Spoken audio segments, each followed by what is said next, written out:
Hello, this is Adam again. This is the second video in the series of tools for thriving. So in the second video, I'm going to show you one of the tools called the alignment meter.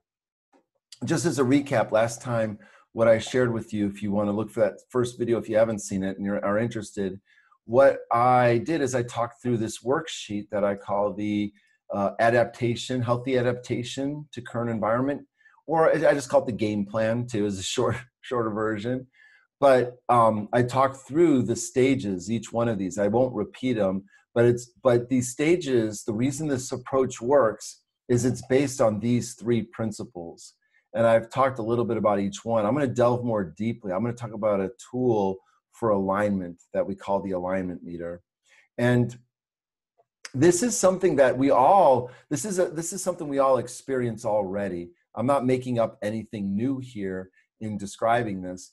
But basically, everything we experience falls somewhere on this scale of 0 to 100 for us. Everything, if something you really like would resonate very highly. It aligns with you, and that's why you would rate it very highly. Or something just contrasts. There's a lot of contrast between you and this other thing or this other person, and so you're going to rate it rather low.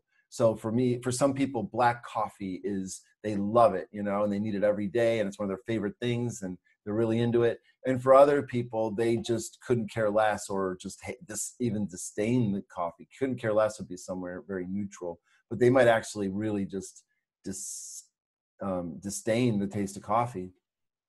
So, but it could be anything. It could be music. It could be a business plan or an approach that you want to take and somebody else doesn't like it. So what might create alignment for you might create contrast for someone else. And that's just really important. And all I'm describing here is we all have this meter in our head. And if you gave someone that scale, I do it all the time where I ask them, where would you put this 0 to 100?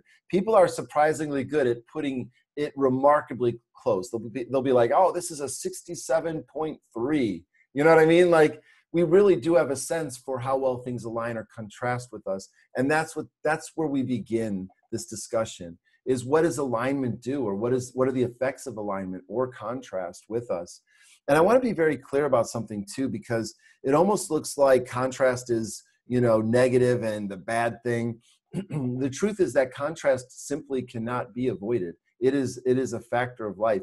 And the reason I use the word contrast, by the way, is that it's a really good way to describe what it is it does. It helps us see. So in art, contrasting colors helps us see. Or in medicine, where somebody's introducing a dye, they're injecting a dye so they can see what's going on within a system. They create contrast.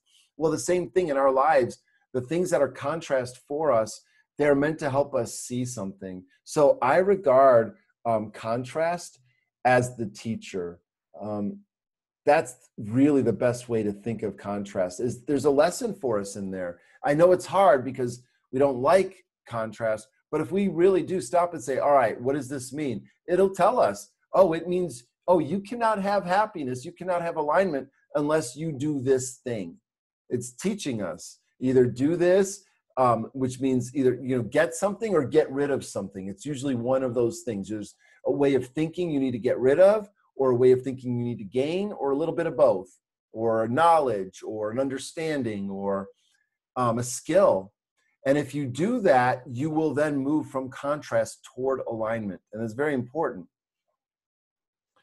because we're operating under the effects of contrast and alignment all day. We just don't, it's weird. Why would we be operating under it all day if I've never heard of it before? But that's what I'm saying here is it's in the background of obviousness, and I'm bringing it to the foreground. That's a lot of what Tools for Thriving is. A lot of the things I'm talking about are basic, but we don't really think about them or apply them to daily relevance. And that's what we can do here, is to realize that instead of getting sucked into the negative emotions that come from contrast, and this is very important here, because there's a cascade of a sequence of things that happen as a result of where something is on the alignment meter. So, for example, when you experience an emotion, it's going to be because of whatever immediately happened before that, whatever you experienced immediately before that emotion. If you have a positive emotion, that means that thing you experienced aligned with you. And the stronger the intensity of the positive emotion, the more strongly it aligned with you. Or if you're experiencing a negative emotion, that's because whatever happened right before that emotion was something that contrasted with you, either contrasted with your goals or your values or your strengths or just something that you wanted. And so it could be a lesson for you, but it usually isn't, because we get sucked into the vortex of negative emotions.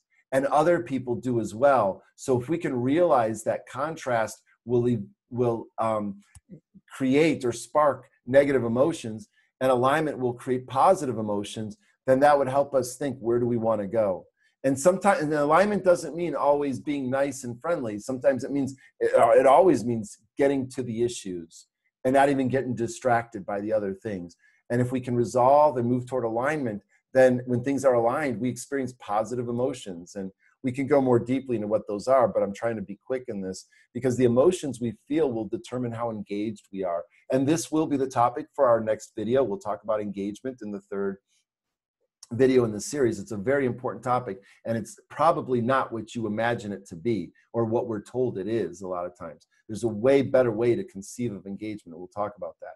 But when we experience positive emotions, our engagement is similarly positive. We are positively engaged. But when we experience negative emotions, we're negatively engaged, which could mean we're disengaged, we've unplugged, or we're engaged in a way that isn't very positive, and that could probably create some damage, maybe some sabotage or something like that. And our level of engagement determines our output, or I'm just using the word velocity, how much output we have, how much momentum we gain, how much forward progress is there. That's velocity. And so negative engagement will often lead to, velocity that's not as high or even moving in the wrong direction. Whereas positive engagement will lead to the kind of velocity that will move toward progress, move us closer to our goals. So really we can think about the relationship. If we can move things from contrast toward alignment, and just taking modern events into account, what's going on nationally, we didn't deal with contrast that's been there for a very long time about unequal treatment. And so until there's alignment or restitution, that we will experience the drama that comes with it, the negative emotions, the negative engagement, and the negative velocity.